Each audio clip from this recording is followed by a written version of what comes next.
quero compartilhar a palavra de Deus com vocês e hoje eu quero falar a respeito de um personagem bíblico, de uma pessoa, de um personagem da Bíblia que nos deixou uma carta. Quero falar sobre Tiago. Os irmãos já perceberam que esse ano eu só falei de Tiago, né? Então, se você ir lá no YouTube, no canal da CERC, você vai ver outras ministrações do início do ano até aqui que eu trouxe falando sobre a carta que Tiago escreveu. E hoje, especificamente, eu quero falar sobre Tiago, esse personagem, esta pessoa, Tiago. E quem era Tiago? O escritor desta carta, que contém a palavra de Deus, os ensinos de Deus para nós. Tiago, nos tempos bíblicos, era um nome relativamente comum. Tinha várias pessoas com esse nome no Novo Testamento. Se nós formos ler em Marcos, capítulo 3, versículo 14 ao 19, quando se dá a lista dos 12 discípulos, dos 12 apóstolos, nesta lista contém 2 Tiagos diferentes. Marcos capítulo 3, o versículo 14 ao 19, dá a lista dos 12 apóstolos, e dentre eles tem um Tiago, que é filho de Zebedeu e irmão de João. João que escreveu o Evangelho de João, João que escreveu as cartas de João e João que escreveu o Apocalipse. Então, em Marcos capítulo 3, do 14 ao 19, nós temos um Tiago que é o filho de Zebedeu, irmão de João, do apóstolo João. Também nesse texto, nós temos outro Tiago, que também fazia parte dos 12 apóstolos, que é Tiago, filho de Alfeu. Então nós já vemos aí, no grupo dos 12 apóstolos, tinha 2 Tiagos diferentes. Tiago, filho de Zebedeu, e Tiago, filho de Alfeu. E no Novo Testamento, em Gálatas, capítulo 1, versículo 18 ao 19, quando Paulo escreve aos irmãos, em Gálatas, ele fala da visita que ele fez a Jerusalém, e ele fala que quando ele foi a Jerusalém, ele se encontrou com o apóstolo Pedro, ficou ali com ele uns 15 dias, e que nessa visita que ele fez a Pedro, o apóstolo, Paulo se encontrou também com outro Tiago, Tiago, irmão do Senhor.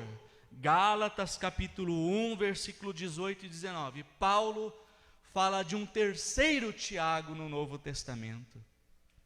Tiago, irmão do Senhor. Tiago, meio-irmão de Jesus Cristo. Por que meio-irmão de Jesus? Nós sabemos que Jesus, ele foi gerado pelo Espírito Santo na Maria, que até então era virgem, não tinha tido nenhuma relação com outro homem, com qualquer homem, e pelo Espírito Santo ela gerou Jesus Cristo. E nós sabemos que ela era casada com José, e após o nascimento de Jesus, Maria teve outros filhos, homens e filhas, mulheres. Então Jesus tinha vários irmãos, Então, um dos irmãos de Jesus, o nome era Tiago, e é a esse que Paulo se refere em Gálatas capítulo 1, versículo 18 e 19. Quando ele visitou os apóstolos em Jerusalém, ele se encontrou também com Tiago, irmão do Senhor. Então Tiago, no Novo Testamento, ou nos tempos bíblicos, era um nome comum. Era um nome comum. Então quem era o Tiago que escreveu a carta de Tiago? Quem era o Tiago que escreveu esta carta aos irmãos que estavam dispersos na região da Mesopotâmia? Era Tiago filho de Zebedeu? Era Tiago filho de Alfeu? Ou era Tiago meio-irmão de Jesus Cristo? Desses três, podem ser considerados autor desta carta Tiago, o apóstolo filho de Zebedeu, que juntamente com seu irmão João e Pedro faziam parte do círculo dos discípulos mais íntimos de Jesus, que foi aqueles discípulos que subiram no Monte da Transfiguração, e que em outras ocasiões Jesus Cristo chamava esses três à parte para um diálogo, para um bate-papo, algo mais próximo, que quem sabe naquela ocasião os demais discípulos, os demais, os 12, não iriam compreender. Porém esse Tiago, filho de Zebedeu, ele foi morto nos primeiros anos da década de 40 depois de Cristo. Logo no início da história da igreja de Jesus nessa terra, conforme Atos capítulo 12, do versículo 1 ao 2, que relata o início da perseguição do governo romano e da perseguição intensa dos próprios judeus contra aqueles que confessavam a fé em Jesus. Então esse Tiago, filho de Zebedeu, morreu logo no início da história da igreja, em meados da década 40 depois de Cristo. E ele foi morto a mando de Herodes e morto à espadada. Foi um dos primeiros mártires da fé em Jesus Cristo. E por esse fato de Tiago, filho de Zebedeu, ter sido morto aproximadamente na década de 40 depois de Cristo, por este fato, é praticamente impossível que esse Tiago, filho de Zebedeu, tenha sido o autor da carta de Tiago. Descarta-se essa possibilidade, porque a carta de Tiago, ela foi escrita aproximadamente entre o ano 45 e o ano 62 depois de Cristo.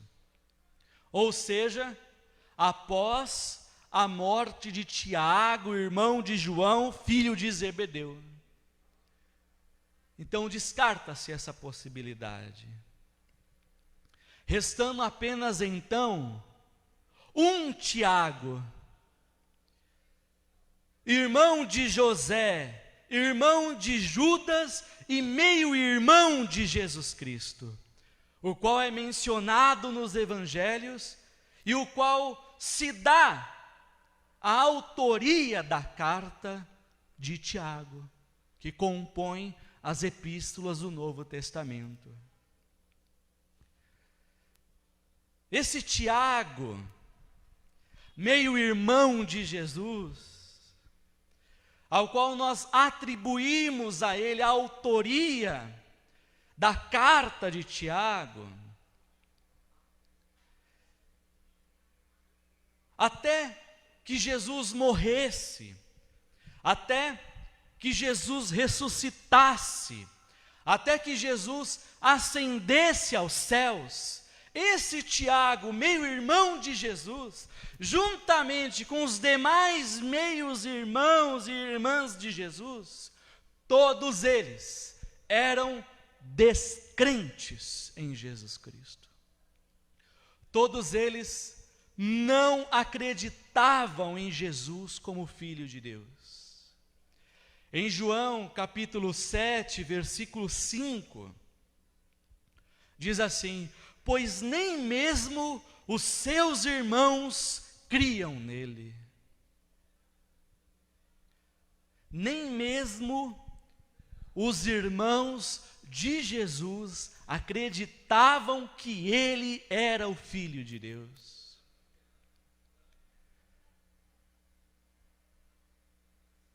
Esse Tiago, meio-irmão de Jesus, ele apenas se converteu, ele apenas reconheceu Jesus como Filho de Deus Altíssimo, ele apenas teve esta fé e esse reconhecimento de Jesus como Filho de Deus, apenas após a ressurreição de Jesus, após a ascensão de Jesus aos céus. Porque após a ressurreição de Jesus, Jesus apareceu durante 40 dias antes da sua ascensão, da ressurreição até a ascensão de Jesus aos céus, teve um intervalo de 40 dias, e nesses 40 dias, Jesus apareceu aos seus discípulos, apareceu a muitos e muitas pessoas. E nesse intervalo foi que Tiago, meio-irmão de Jesus Cristo, e os seus irmãos e suas irmãs creram que Jesus era o Filho do Deus Altíssimo, o Messias prometido pelas Escrituras do Antigo Testamento. Nós vemos isso em Atos, capítulo 1, do versículo 13 ao 14, que fala os primeiros comportamentos da igreja, da comunidade de fé, que após a ressurreição de Jesus, até que descesse o Espírito Santo na festa de Pentecostes, os 11 apóstolos, e depois somou-se Matias ao grupo dos 12, junto com as mulheres, junto com Maria, mãe de Jesus, e junto com os irmãos e irmãs de Jesus, este grupo se reunia próximo na região do cenáculo para orar, para clamar, para suplicar a Deus a descida do Espírito Santo, que se cumpriria alguns dias ali depois da ascensão de Jesus, na festa de Pentecostes. Então Tiago, meio-irmão de Jesus, ao qual atribuímos a autoria da carta de Tiago, ele só se converteu a Cristo após a ressurreição de Jesus e sua ascensão aos céus. Ou seja, este Tiago viveu muitos anos, conviveu muitos e muitos anos com Jesus, porque ele era irmão de Jesus, comia com Jesus, dormia muitas vezes na mesma casa que Jesus, na infância todos os dias, participava de todas as atividades do dia a dia de uma criança, de um adolescente, de um jovem, de um adulto, como Jesus participava. Tiago estava junto, só que ele não acreditava, ele não cria em Jesus como Filho de Deus.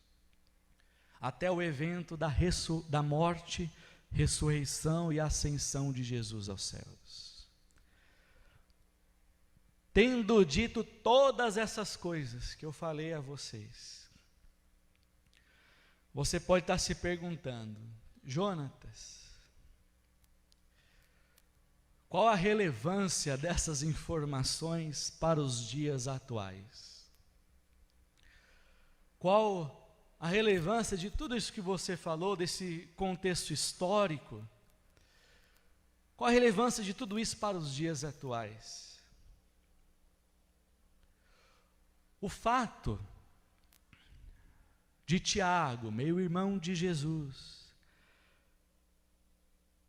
ter convivido por muitos anos com Jesus, a sua infância até a fase que Jesus foi crucificado, ressurreto e foi a ascensão aos céus, muitos anos. O fato de todo esse período ele ter sido um descrente, mostra claramente que é possível fazer parte de um ambiente religioso sem sequer que a pessoa acredite ou ande com Jesus Cristo verdadeiramente. Então é possível que a pessoa faça parte de um ambiente religioso, que faça parte de todos os rituais da religião, de todas as frequências nos cultos, nos encontros, nas liturgias. É possível que a pessoa faça parte de um sistema religioso e ela ainda assim não creia ou não ande com Jesus verdadeiramente.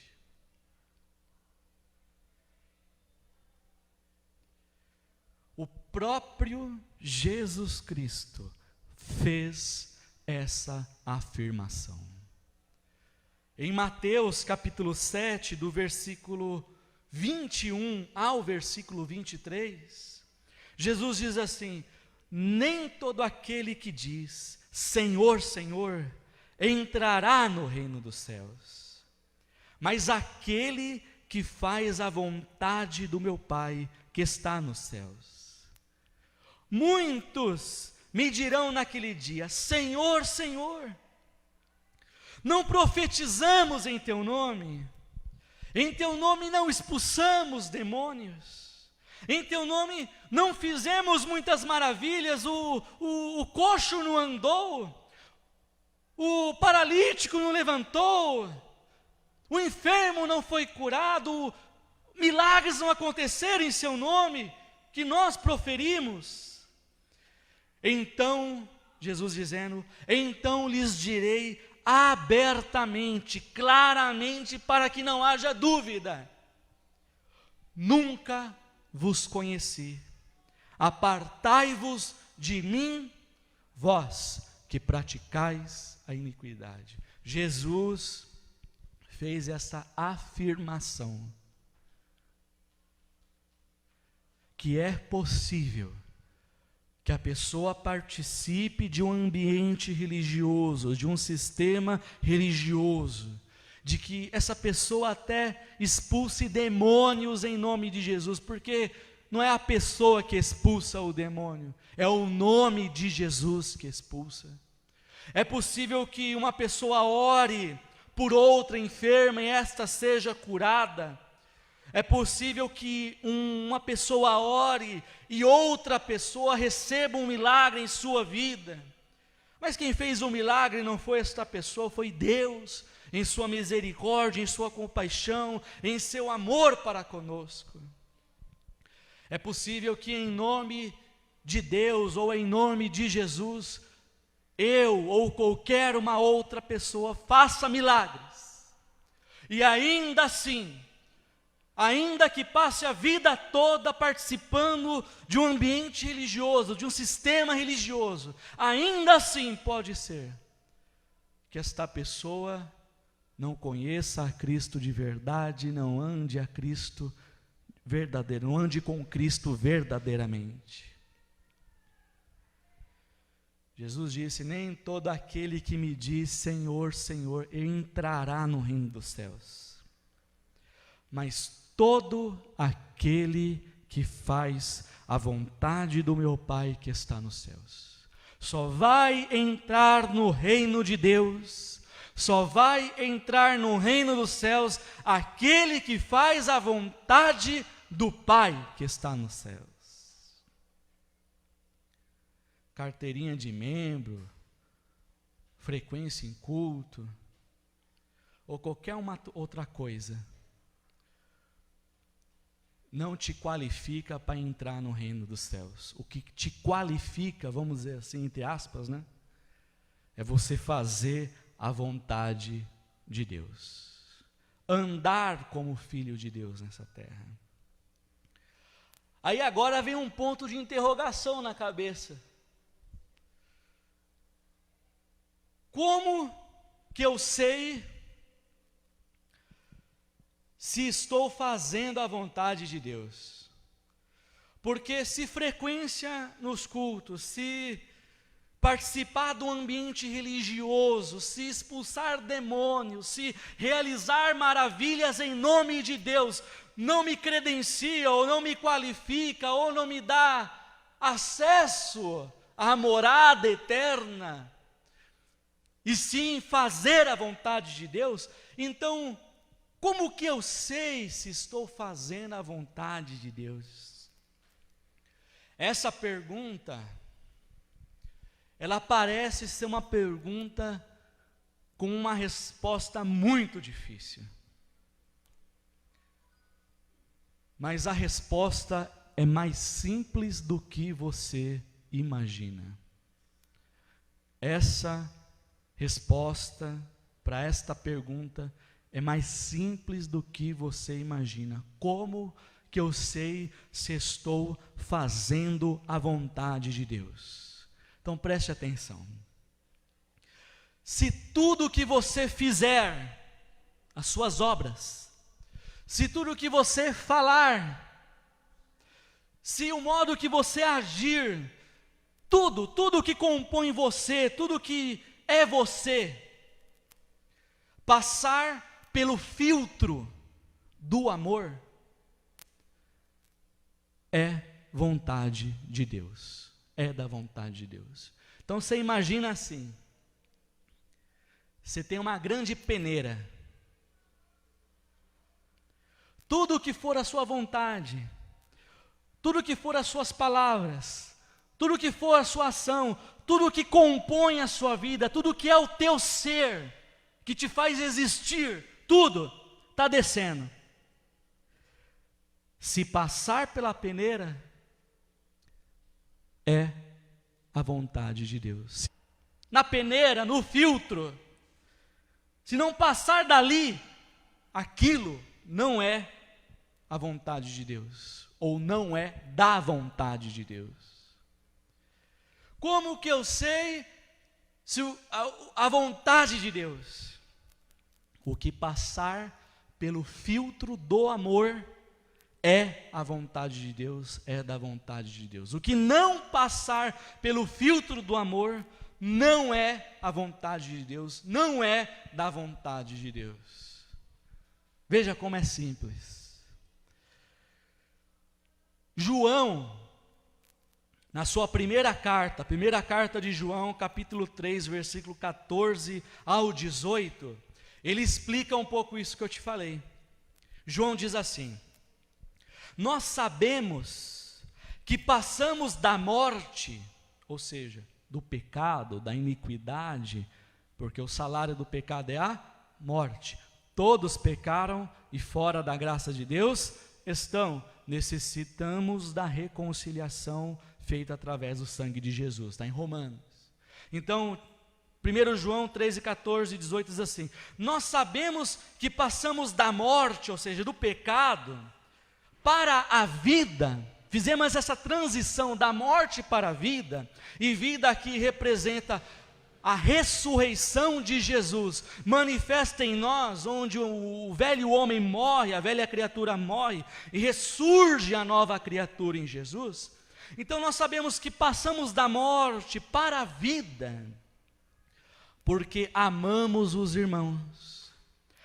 Quem não ama o seu irmão, permanece na morte. Qualquer que odeia o seu irmão é homicida. Nós entendemos como homicida um homem que mata outra pessoa. Então ele comete um homicídio.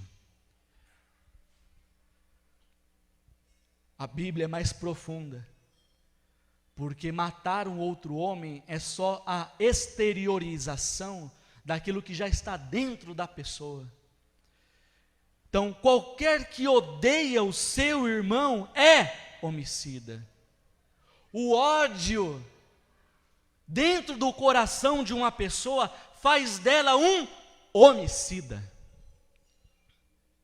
Qualquer que odeia o seu irmão é homicida. E vós sabeis que nenhum homicida tem a vida eterna permanecendo nele. A pessoa que odeia, ela não tem a vida eterna permanecendo nela. Conhecemos, versículo 16, conhecemos o amor nisso, que Ele deu a vida por nós. E nós devemos dar a vida pelos nossos irmãos. Quem, pois, tiver bens neste mundo, e vendo o seu irmão necessitado, lhe cerrar as entranhas, não se comover, não ajudar, como estará nele o amor de Deus? Meus filhinhos, não amemos de palavra, nem de língua, mas por obra e em verdade. Esse texto, em outras palavras, é o que eu falei um pouco mais atrás. Como eu sei se estou fazendo a vontade de Deus, ou qual é a vontade de Deus? Se passar pelo filtro, pela peneira do amor, é vontade de Deus, é da vontade de Deus. Se não passar pelo filtro do amor, não é a vontade de Deus, não é da vontade de Deus. Porque nós sabemos que passamos da morte, do pecado, para a vida, ressurreição em Jesus. Nós sabemos que fizemos essa transição da morte para a vida, quando vivemos em amor. Por fim, na nossa peregrinação nessa terra, rumo à nossa morada celestial, permanecem 3 coisas ao qual o apóstolo Paulo falou. 1 Coríntios capítulo 13, versículo 13. E agora, pois, permanecem a fé, a esperança e o amor. Esses 3 permanecem, mas o maior deles é o amor. E por quê? Porque Deus é amor. É possível a pessoa fazer parte de um ambiente religioso, de um sistema religioso, de rituais religiosos, sem que ela ande verdadeiramente com Cristo. Nós sabemos que estamos fazendo a vontade de Deus, quando tudo que eu faço, falo, minhas ações e tudo que representa a minha existência, passa pelo filtro do amor, é vontade de Deus. Simples assim. O que passar disso é encheção de linguiça da religião, irmãos. Esse Tiago, quem é o escritor da carta de Tiago? É este Tiago, meio-irmão de Jesus Cristo, que se converteu, que creu em Jesus como Filho de Deus, após a morte e ressurreição e ascensão de Jesus aos céus. Esse Tiago, ele era muito bem familiarizado com as tradições judaicas, com o Antigo Testamento, com o judaísmo. E na carta de Tiago, ele usa muitas expressões que são típicas do judaísmo, que são típicas do ambiente judaico. Então mostra a sua familiaridade com as tradições, com o Antigo Testamento, com o judaísmo. Um exemplo disso, quando Tiago se refere à reunião dos crentes, ou o ajuntamento dos crentes, Tiago chama de sinagoga. Tiago capítulo 2, versículo 2. Tiago, quando se refere a Abraão, ele se refere a Abraão, nosso pai, que é um modo, uma expressão muito usada pelos judeus. Nosso pai, quando se fala de Abraão. Isso está em Tiago capítulo 2, versículo 21.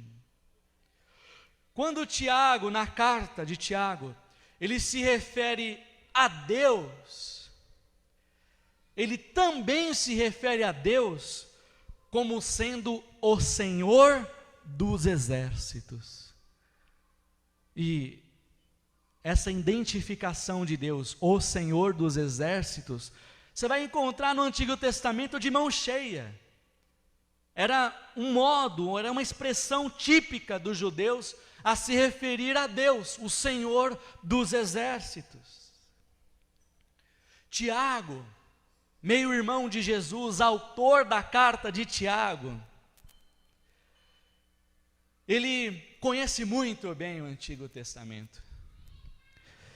E ele faz referências de personagens de grande relevância no Antigo Testamento, e ele fala a nós, através da sua carta, que nós que cremos em Jesus, nós que acreditamos em Jesus como filhos de Deus, nós devemos seguir o exemplo desses personagens ao qual em sua carta ele faz referência. Então Tiago, ele fala de Abraão. Em Tiago capítulo 2, ele fala muito de Abraão, da relação fé e obras, quando ele fala que fé sem obras é morta. Quando ele fala, olha, vai vir aquela pessoa dizendo que eu tenho fé, mas não tem obras. E vai vir aquela pessoa que vai dizer assim, eu mostro que tenho fé através das minhas obras. Então quando se fala da relação fé e obras, Tiago na sua carta, ele faz menção de Abraão, dizendo que quando Abraão sacrificou, foi a sacrificar Isaque, seu filho. E ali ele foi em obediência a um mandamento de Deus. Ele foi justificado diante de Deus por aquela obra, por aquela atitude. Demonstrou fé naquela ação, até que Deus então proveu o cordeiro, não permitindo o sacrifício de Isaque, e os dois voltaram para sua casa. Quando Tiago fala em capítulo 2, sobre fé e obras, ele fala de Raabe. Quem foi Raabe? Quando foi tomada a cidade de Jericó, no livro de Josué, no Antigo Testamento, um pouco antes, no livro de Números, os espias vão espiar a terra prometida, e Raabe protege os espias dos soldados, dos cidadãos de Jericó, dá um caminho de escape, para que os espias retornassem a Moisés. Então Raabe foi justificada diante de Deus através da sua ação de guardar, proteger aqueles que estavam em Jericó, enviados por Deus para tomar a terra prometida. Raabe, mesmo sendo prostituta, pela sua ação, pela sua atitude, por aquilo que ela tornou-se a ser, ela foi justificada diante de Deus. Então Tiago fala de vários personagens bíblicos de grande relevância, dos quais nós devemos seguir o exemplo, isso demonstrando o seu conhecimento no Antigo Testamento. Quando Tiago fala de provações, ele menciona Jó e fala: irmãos, tende por exemplo Jó, que foi paciente na provação, que perdeu tudo, mas foi fiel a Deus mesmo assim.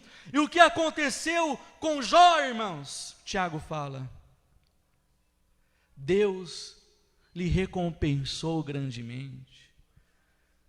Tiago fala de Elias. Quando Tiago fala de oração, ele menciona Elias. Elias era um homem sujeito às mesmas falhas que eu e você. Elias era um homem sujeito às mesmas falhas. Pensa aí agora você, as suas falhas, quais são? Você examina aí, quais são as suas falhas? Então a Bíblia diz: Elias era semelhante a nós, sujeito aos mesmos sentimentos, às mesmas falhas. Mas quando o Tiago fala de oração, ele fala: olha, esse Elias, falho, pecador, às vezes vacilão, ele orou e ficou 3 anos e meio sem chover. E depois ele orou de novo, e veio uma grande e abundante chuva em Israel. Está no livro de Reis, o registro. Então, quando Tiago fala de oração, ele menciona Elias, esse personagem. Então, nota-se que Tiago, meio-irmão de Jesus, autor da carta de Tiago, ele tem um conhecimento do Antigo Testamento, das Escrituras. E por fim, ele era muito, mas muito familiarizado com os ensinamentos de Jesus Cristo. Nos ensinos de Tiago, na sua carta, dá para fazer claramente um comparativo entre as palavras de Jesus no Sermão da Montanha e as palavras que estão na carta de Tiago. Claramente, dá para fazer uma comparação do Sermão da Montanha de Jesus e os ensinos de Tiago, isso mostrando a sua familiaridade com os ensinos de Jesus.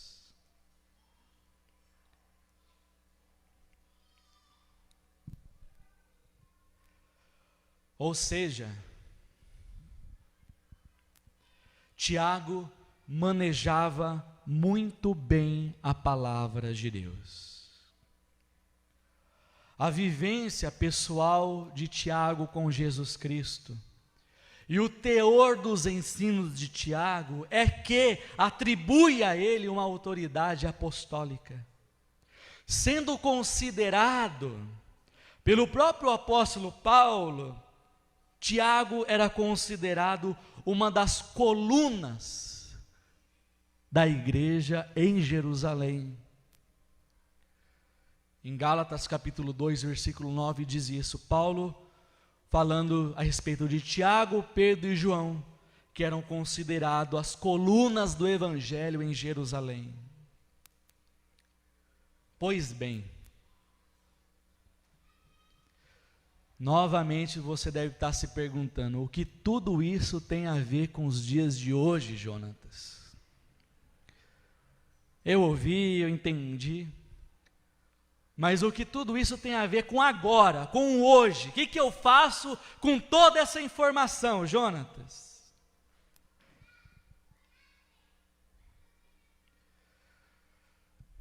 Nos últimos dias,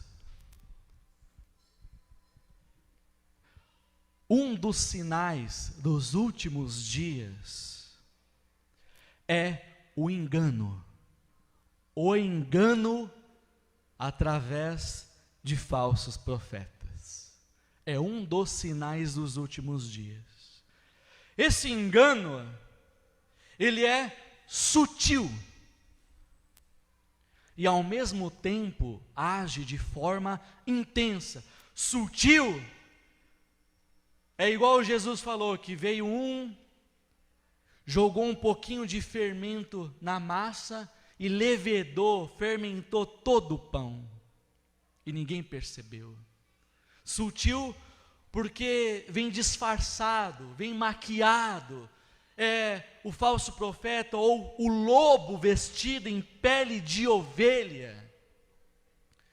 Ele é sutil porque passa desapercebido muitas das vezes. E ao mesmo tempo é intenso. Intenso por quê?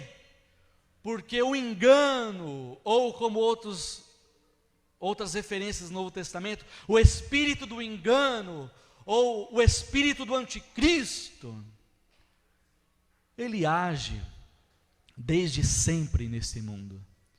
E a cada dia, a cada ano que passa, a cada dia que passa, se intensifica a operação do engano, a operação do erro, sendo que Jesus disse que até enganariam os escolhidos. Então lá em Mateus capítulo 24, lê na sua casa o capítulo inteiro, um dos sinais dos últimos dias é o engano. Age de forma sutil e ao mesmo tempo intensa, sendo possível até enganar os escolhidos, se Deus não abreviasse os dias. Você percebe, né, irmãos, que os dias estão se abreviando.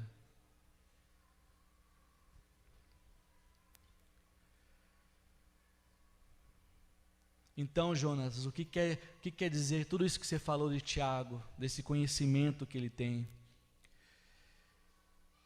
a respeito do Antigo Testamento, dos ensinamentos que ele fazia a respeito de Jesus? É a pergunta, irmãos. Se um dos sinais dos últimos dias é o engano, sutil e intenso, e que pode enganar até os escolhidos se os dias não forem abreviados, se é isso, como está escrito e é, a pergunta que não se cala: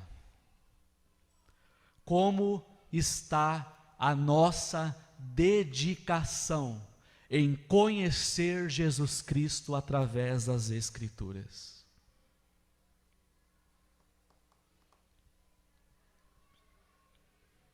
E aí, irmãos, responda para você.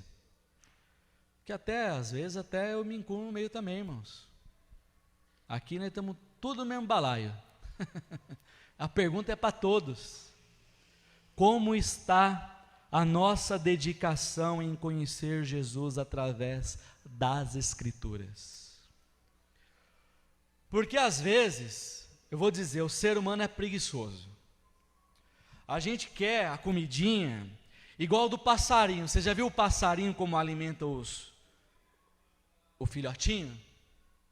Procura no Google, lá no YouTube, você vai ver. Passarinho alimentando os filhotinhos. O passarinho vem, ele pega o alimento, ele mastiga. O passarinho pai, mãe. Ele mastiga. Aí ele pega com o bico, e os pintinhos, ou o passarinho filhote, tudo com a boca aberta lá. Ele vem com o bico e gospe aquela comida mastigada na boca do passarinho filhote.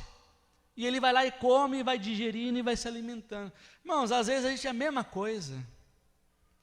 Em vez de a gente buscar, dedicar, conhecer a Cristo pelas Escrituras, a gente terceiriza.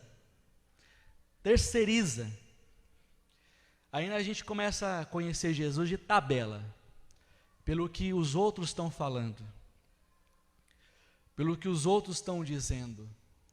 Aí entra naquela neurose do YouTube, que hoje é uma ferramenta boa, é uma bênção o YouTube. Tem coisa boa, mas tem coisa ruim também. Aí a pessoa fica aprendendo de Jesus naquele conteúdo que eu vou te falar, só Jesus na causa. Mas ela mesma não vai buscar. Aí quando ela fala de Jesus, ela fala, o fulano falou que é assim, o ciclano falou que é assim. Sabe o que me lembra? Mateus capítulo 16. Jesus chega nos discípulos e pergunta: discípulos, quem estão dizendo que eu sou? Aí os discípulos falam, um fala que o Senhor é Elias, outros falam que o Senhor é o João Batista, e outros falam que o Senhor é algum grande profeta. Estão dizendo isso aí. Aí a pessoa fica se alimentando do que os outros estão dizendo. Aí Jesus faz a pergunta aos discípulos, tudo bem, estão dizendo que eu sou Elias, ou João Batista, ou algum grande profeta. Agora, discípulos, Mateus capítulo 16, lê lá, irmãos. Discípulos, para vocês, quem eu sou? Aí nós conhecemos muito bem essa passagem. Dos 12, só um toma coragem para falar. Quem é? O Pedro. E Pedro fala, tu és o Filho do Deus vivo. Tu és o Cristo, o Filho do Deus vivo. Aí Jesus fala, Pedro, tu és Pedro. Sob essa confissão de que eu sou o Filho do Deus vivo, vou edificar a minha igreja e as portas do inferno não vão prevalecer contra ela. Porque não foi a carne nem o sangue que te revelou isso, senão o Espírito do meu Pai. Muito bem. Quem estão dizendo que é Jesus para você? Um monte de coisa. Agora eu digo, quem é Jesus para você, irmãos? Quem é Jesus para você, irmãos? Qualquer um outro conhecimento de Jesus serve para nós como material de apoio. O que eu estou falando aqui para você agora é um material de apoio para você conhecer Jesus. O que você lê num livro sobre Jesus pode ser considerado um material de apoio. O que você ouve sobre Jesus no YouTube ou em qualquer outra mídia serve como um material de apoio. Mas o que e como está a sua dedicação em conhecer Jesus através das Escrituras? Jonatas, por que essa insistência? Por que essa insistência, Jonatas? Jesus disse, examinai as Escrituras, porque vós cuidais ter nelas a vida eterna, e são elas que testificam de mim. O próprio Jesus disse, examine as Escrituras.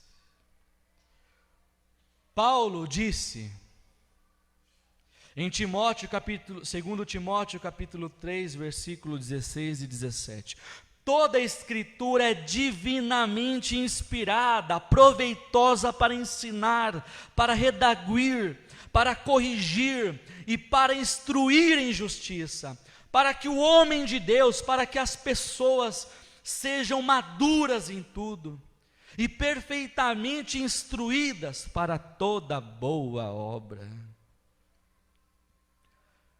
E Paulo, em 2 Timóteo, capítulo 2, versículo 15, exorta o jovem pastor Timóteo e diz, procura apresentar-se diante de Deus aprovado, como obreiro que não tem que se envergonhar, que maneja bem a palavra da verdade.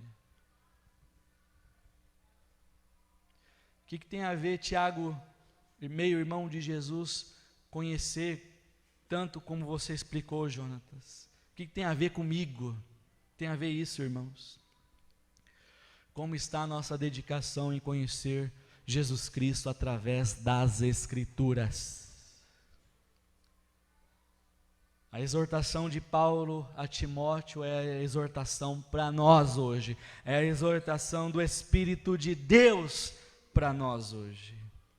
Procura-te apresentar aprovado diante de Deus, como obreiro que não tem que se envergonhar, que maneja bem a palavra da verdade.